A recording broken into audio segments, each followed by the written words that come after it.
Hello students, welcome back to my YouTube channel Glossary of Biology by Virendra sir. Let's start with the new topic of our syllabus, cell division. तो student major हमारे पास में हमारा नया chapter start कर रहे हैं cell division. सबसे पहले आपको मेजर दो इंस्ट्रक्शन दे रहा हूं मैं आपको। जो ये वाला लेक्चर है स्टूडेंट्स सबसे बेसिक लेक्चर है। दो लेक्चर बनने वाले हैं। ये जो लेक्चर है जिसमें हम सेल साइकिल के बारे में पढ़ने वाले हैं। दूसरा आपको सेकंड जो लेक्चर बनने वाला है वो टाइप्स ऑफ सेल डिवीजन। ये जो दो लेक्चर है, जब आप प्रॉपर वे से ये फर्स्ट लेक्चर और सेकंड लेक्चर ये दो लेक्चर देखेंगे तभी आपको पूरा चैप्टर क्लियर होने वाला है। अगर आपने थोड़ा भी एक भी पॉइंट मिस किया तो वहां पे आपको आगे चल के जो हम प्रोसेस पढ़ने वाले आगे की माइटोसिस और मियोसिस वाली उसमें आपको डिफिकल्टी होने वाली। तो मेजर आप ये वाला लेक्चर और नेक्स्ट वाला lecture number 1 cell division lecture 1 and cell division lecture 2 ये बहुत अच्छे से देखेंगे, पूरा चैप्टर आपको समझने के लिए। दूसरा एंट्रेंस में भी ये सेम टॉपिक है, मैक्सिमम सिमिलरिटी है, जो डिफरेंस रहेंगे मैं आपको हमारे एकेडमी में आपको बता दूंगा। तो आप स्टेट बुक के हिसाब से भी रेफर कर सकते हैं, एनसीईआरटी बुक के हिसाब से भी। तो स्टूडेंट सबसे पहले ये टॉपिक आपने कहीं ना कहीं कभी कभी नहीं सुना ही है, सेल डिवीजन। नाम से बता रहा है सेल का डिवाइड होना, सेल डिवीजन। तो स्टूडेंट्स यहाँ पे क्या होता है, सेल का डिवीजन होता है। अरे सेल का डिवीजन होता है तो या तो उसके 2 सेल बनेंगे या तो 4 बनेंगे, यही होगा।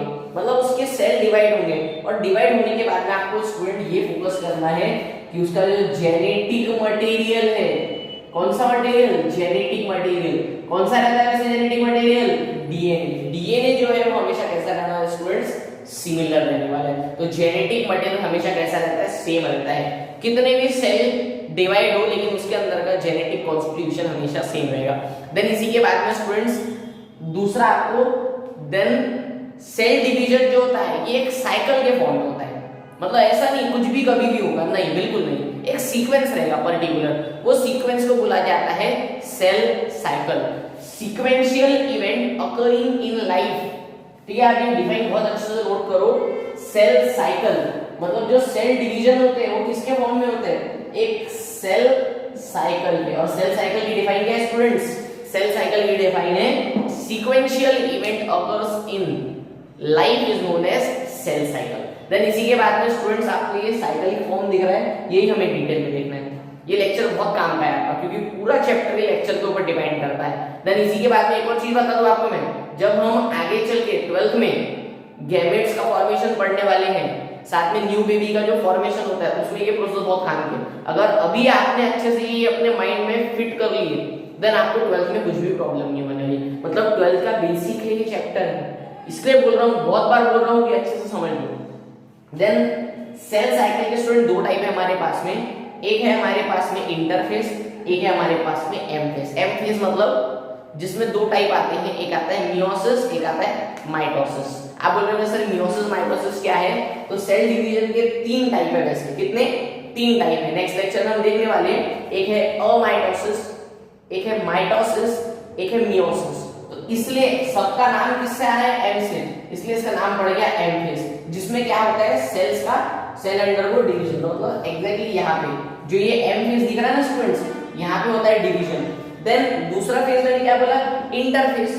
अरे जब डिवीजन यहाँ पे हो गया तो जो दूसरा फेज है इंटरफेज, इंटरफेज में क्या होता है ग्रोथ और रेस्ट। या तो ग्रो करना है या तो रुकना है, वो सब डिपेंड करता है इंटरफेज में। और इंटरफेज में देन स्टूडेंट हमारे पास में इंटरफेज के 3 टाइप है, एक है G1 फेज, दूसरा है G2 फेज, G2 नहीं, G2 किसी का नाम होगा तो मैं कुछ नहीं कर सकता, G2 फेज और लास्ट है S फेज।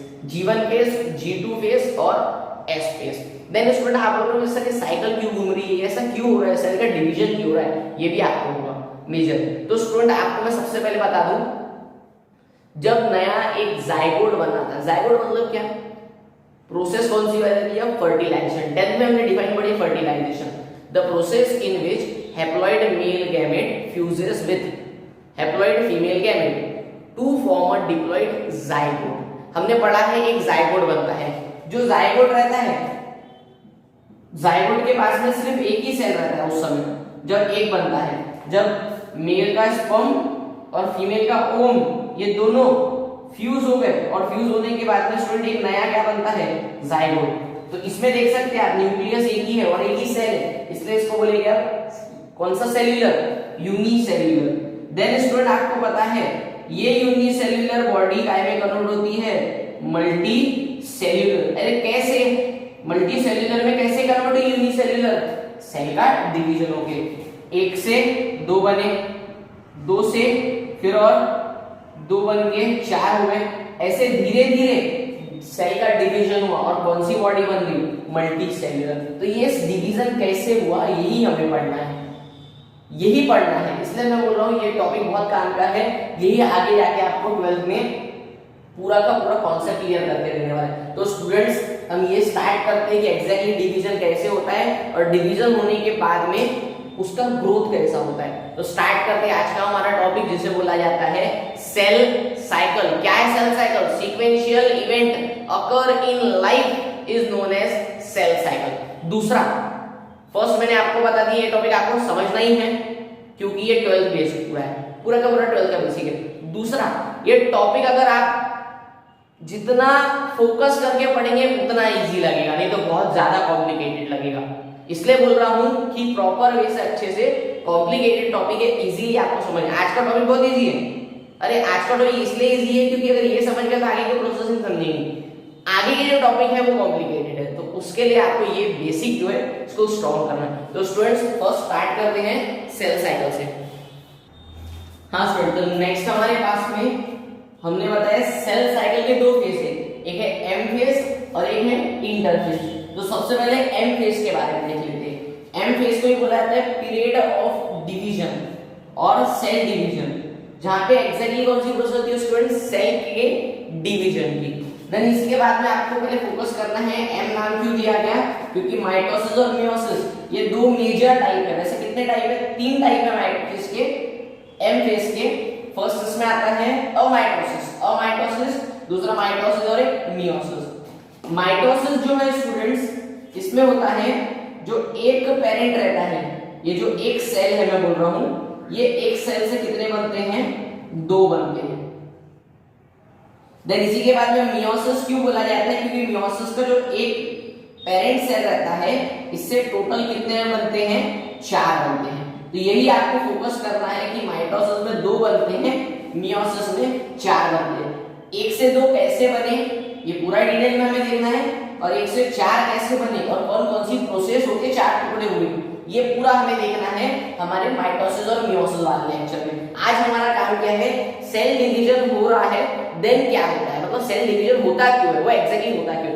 तो स्टूडेंट्स हमारे पास में दो फेज है, एक है एम फेज और दूसरा है हमारे पास में कौन सा, इंटरफेज। एम फेज कौन सा वाला, यहां से जो स्टार्ट हुआ डिवीजन होने तक के, इसे बोला जाता है एम फेज, और जो बाकी बच गया उसे बोला जाता है इंटरफेज। तो आपको दो फेज रहते हैं, एक रहता है एम फेज और एक रहता है दूसरा इंटरफेज। तो स्टूडेंट्स अभी हम सपोज करके चल रहे हैं एम फेज जो है इसके पास में एक सेल था और इसने कितने डिवाइड कर दिया, दो सेल्स। तो यहाँ पे दो टाइप की प्रोसेस होती है। पहले क्या होता है, मैंने बताया था आपको, क्या बताया था फर्स्ट मैंने, कि जेनेटिक मटेरियल डीएनए जैसा पेरेंट के पास में वैसा ही दोनों किसके, डॉटर के पास में, माइटोसिस में। तो स्टूडेंट्स क्या होता है, माइटोसिस में पहले क्या होता है, एक से जब दो बन रहे हैं तो सबसे पहले न्यूक्लियस जो है, न्यूक्लियस मतलब जेनेटिक मटेरियल, उसका डिवीजन होता है। और ये डिवीजन होने के बाद में स्टूडेंट्स क्या होता है, ये साइटोप्लाज्म, देखो ये nucleus genetic material, then remaining क्या है, साइटोप्लाज्म। तो पहले न्यूक्लियस का डिवीजन हुआ और बाद में किसका डिवीजन हुआ, साइटोप्लाज्म का।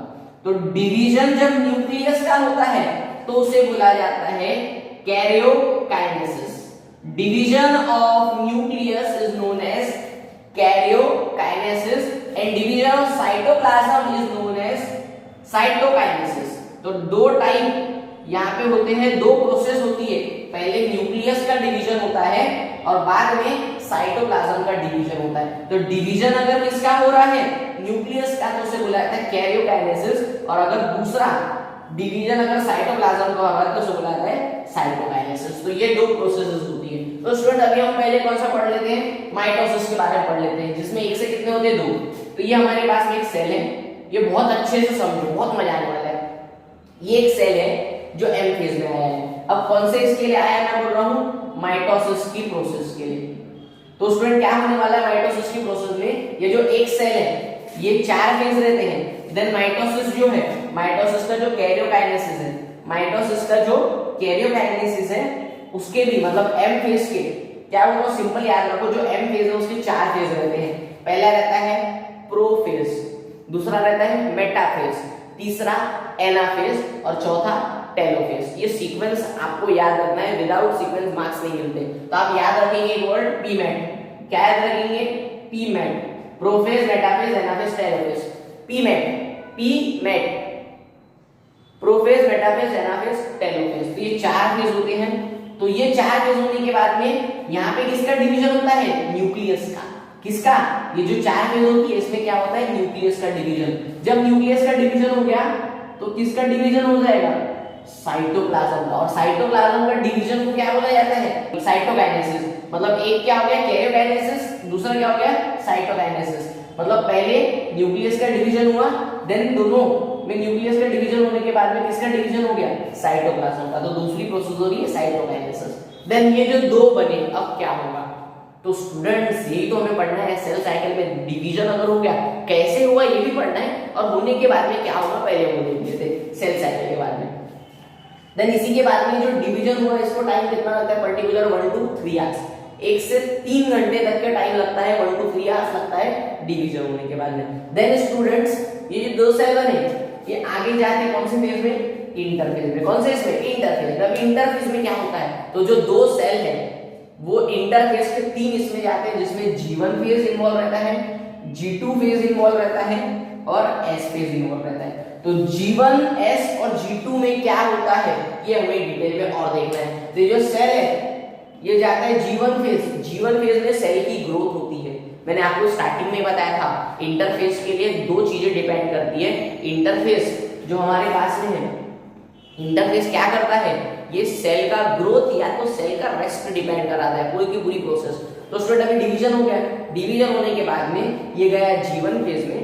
G1 फेज में आपको याद रखना स्टूडेंट क्या होता है, सेल का ग्रोथ होता है, सेल जो नॉर्मल फंक्शनिंग करता है, cell is a unit of life, ये हमें बताया basic structural functional unit of life. तो नॉर्मल सेल फंक्शनिंग करता है, जो हमारी सेल की ऑर्गेनेल्स रहती है उनको क्या कराता है, डुप्लीकेट कराता है। देन इसी के बाद में G1 फेज का जो मेजर टाइम पीरियड रहता है कम से कम 8 घंटे, 8 आवर्स। G1 फेज में प्रोसेसिंग जो चलती है कितने आवर्स तक की चलती है, 8 आवर्स।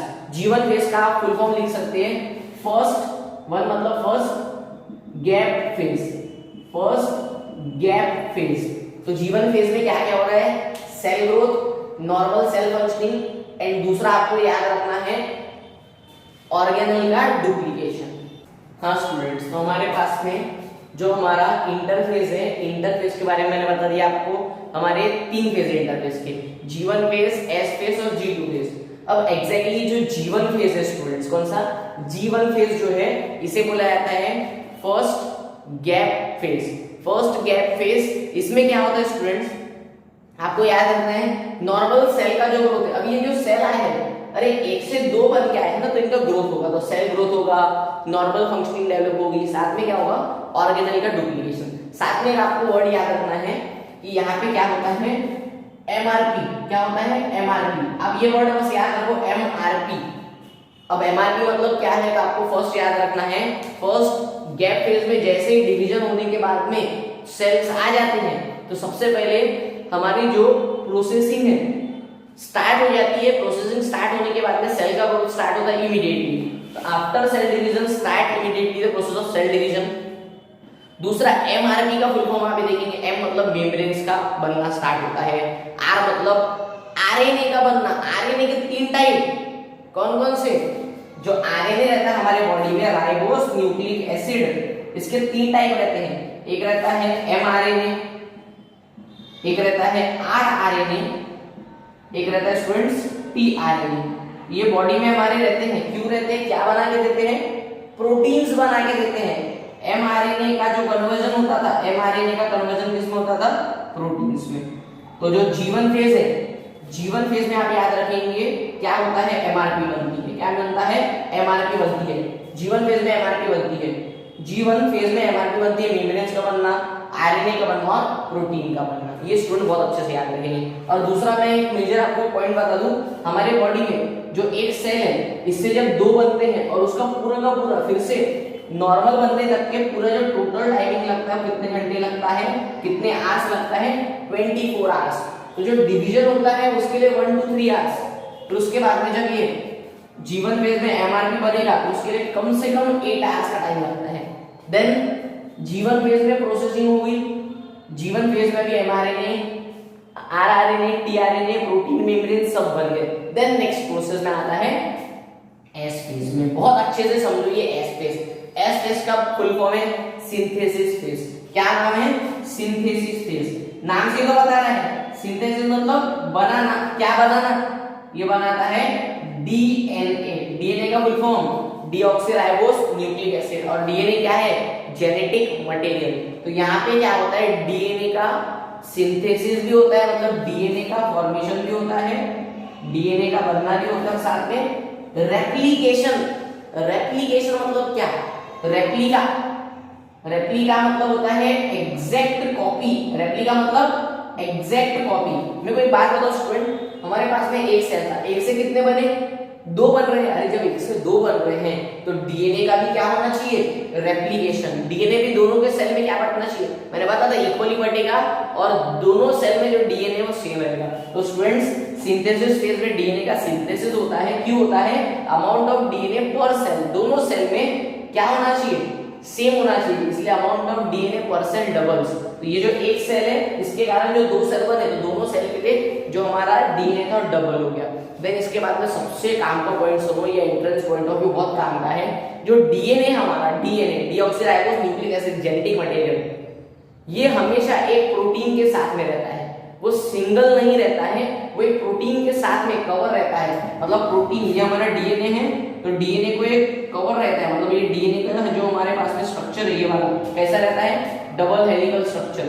डबल हेलिकल जो स्ट्रक्चर है, और इसके बाद में मैं क्या बता रहा हूँ, इसके सराउंडिंग में प्रोटीन हमेशा ही रहता है जिसका नाम है हिस्टोन। क्या नाम है? Histone protein. ये हम डिटेल में हिस्टोन ऑक्टामर के बारे में 12th में लिखने वाले हैं कि हिस्टोन मतलब क्या है, डिटेल में कितने प्रोटीन रहते हैं, कैसा प्रोटीन रहता है, कौन से चार्ज का रहता है, सब पढ़ने वाले हैं। डीएनए का भी चार्ज की बात निकली तो एंट्रेंस पॉइंट ऑफ व्यू लिख लो। जो डीएनए है, डीएनए का चार्ज रहता है नेगेटिव। डीएनए का चार्ज नेगेटिव। हिस्टोन प्रोटीन का चार्ज रहता है पॉजिटिव। अरे पॉजिटिव नेगेटिव में क्या रहेगा? अट्रैक्शन। तो जिसके कारण डीएनए अंदर रहता है और हिस्टोन प्रोटीन उसको कवर करता है और जिसके कारण डीएनए को प्रोटेक्शन मिलता है। ये काम का पॉइंट हो गया हिस्टोन प्रोटीन के बारे में। किसी ने कभी पूछा हिस्टोन प्रोटीन क्यों रहता है, तो हिस्टोन प्रोटीन का चार्ज नेगेटिव, डीएनए का चार्ज नेगेटिव, दोनों के बीच में अट्रैक्शन और डीएनए को प्रोटेक्शन। ये हमारे पास में बेसिक नॉलेज याद रखनी है। एस फेज को कितना टाइम लगता है स्टूडेंट? 6 to 8 hours. तो ये भी आपको याद रखना है। देन लास्ट हमारे पास में कौन सा फेज है? G2 phase. G2 फेज को टाइम कितना लगता है? 2 to 5 आवर्स, जिसमें क्या होता है? प्रोटीन का सिंथेसिस। क्या होता है? प्रोटीन का सिंथेसिस। देन इसी के बाद में याद रखेंगे आप एमआरपी क्यों पूछ रहे थे हम? एमआरपी क्यों पूछ रहे थे? तो हमें मूवी देखने जाना था। कहाँ पे? पीवीआर मॉल में, जो अभी न्यू बना है। तो न्यू पीवीआर मॉल में हमें जाना था। क्या करने? मूवी देखने। इसलिए हम देख रहे थे एमआरपी कितनी है, कितना मूवी का चार्ज है। तो न्यू जो पीवीआर मॉल खुला है वहां पे जाना था। अब न्यू पीवीआर मतलब क्या है? तो G2 फेज में फिर से क्या क्या बनता है? तो न्यूक्लियस का साइज इंक्रीज होता है। क्या होता है? न्यूक्लियस का साइज। अरे जब डीएनए का डुप्लीकेशन हो गया तो न्यूक्लियस का साइज बड़ा करना जरूरी है। पी क्या? प्रोटीन बनते हैं। प्रोटीन बनते हैं तो कौन भी बनेगा? आरएनए भी बनेगा। मतलब G1 फेज में भी प्रोटीन और आरएनए बनता है, G2 फेज में भी प्रोटीन और आरएनए बचता है। ये भी क्या है मेरे अंदर सर? मैंने बताया तो याद रखो, ठीक है। सिंपल सा हमारे पास में न्यू पीवीआर वर्ड याद रखो। न्यूक्लियस का साइज इंक्रीज होता है, प्रोटीन और आरएनए बनते हैं। तो यहाँ तक के स्टूडेंट हमारे पास में पूरा सेल साइकिल का जो इंटरफेस था वो देखे। अरे एग्जैक्टली इंटरफेस क्या है अब उसको डिस्कस करते हैं। टाइप तो मैंने बता दिया, आखिरी में क्यों बताऊं इसका भी रीजन देता हूं मैं। सबसे पहले आपको याद रखना है it is a stage between two successive division. ऐसा क्यों बोला गया? अरे देखो अच्छे से, यहां से जब एक सेल गया दो बने, देन कौन सा स्टार्ट होगा? इंटरफेस। फिर से ये जो सेल आए दो फिर से डिवीजन में गए, मतलब ये क्या कर रहे हैं, दो डिवीजन जब होता है सक्सेसिवली उन दोनों के बीच में रहता है स्टेज बिटवीन। यहां से स्टार्ट हुआ एक सेल डिवाइड होना, यहां से स्टार्ट हुआ और यहां पे दो डिवाइड हुआ, देन कौन सा स्टार्ट हो गया, इंटरफेस। अरे जब डिवीजन हो रहा है मतलब यहां से स्टार्ट भी हो रहा है और यहां पे एंड भी हो रहा है, मतलब किसके बीच में है, डिवीजन स्टार्ट होने के और डिवीजन स्टार्ट हो गया मतलब खत्म हो गया उसके बाद तक के, मतलब दो डिवीजन के बीच में, यहां से चालू हुआ डिवाइड हुआ फिर से डिवाइड होने के लिए, दो डिवीजन के बीच में जो सक्सेसिव लिंक है, स्टेज है, उसे बोला जाता है इंटरफेस। दूसरा आपको पॉइंट यहाँ पे बहुत अच्छा दिखेगा, it is a highly active. और इतना सारा काम कर रहा, वो डीएनए बना रहा, प्रोटीन बना रहा, आरएनए बना रहा, न्यूक्लियस को साइज कर रहा है, हाईली एक्टिव है। साथ में prepare itself for sale division, अभी अपने आप को सेल डिवीजन के लिए प्रिपेयर करा रहा है। दिख रहा है ना, इतना सारी रिक्वायरमेंट फुलफिल करा के दे रहा है, सब बराबर करा के दे रहा है, तो ये क्या कर रहा है, प्रिपेयर कर रहा है। दूसरा आपको दिख रहा है टाइम देखो अच्छे से, अरे डिवाइड होने के लिए 3 आवर्स लगते हैं, लेकिन पूरा का पूरा उसको ग्रोथ कराने के लिए, आरएनए प्रोटीन वगैरह बनाने के लिए कितना आवर लगता है, 21 आवर। कैसे देख लो, 3 8 11 और 8 कितना हो गया, 11 और 8 19 और 5 24। मैंने बताया था आपको कितने आवर की साइकिल है टोटल, 24 आवर्स की, जिसमें सिर्फ 3 आवर्स किसके लिए लगते हैं, डिवाइड होने के लिए, और पूरा ग्रोथ कराने के लिए कितना आवर लगता है, 21। तो लॉन्गेस्ट फेज है ना, यहाँ तक के हमारे बारे में लॉन्गेस्ट फेज के बारे में। देन इसी के बाद में हमने G1 एस फेज और G2 फेज, गैप फेज 2, यहाँ तक के पूरा देखिए। स्टूडेंट्स आप प्रॉपर वे से ये पूरा का पूरा स्ट्रक्चर ड्रॉ करके रखो।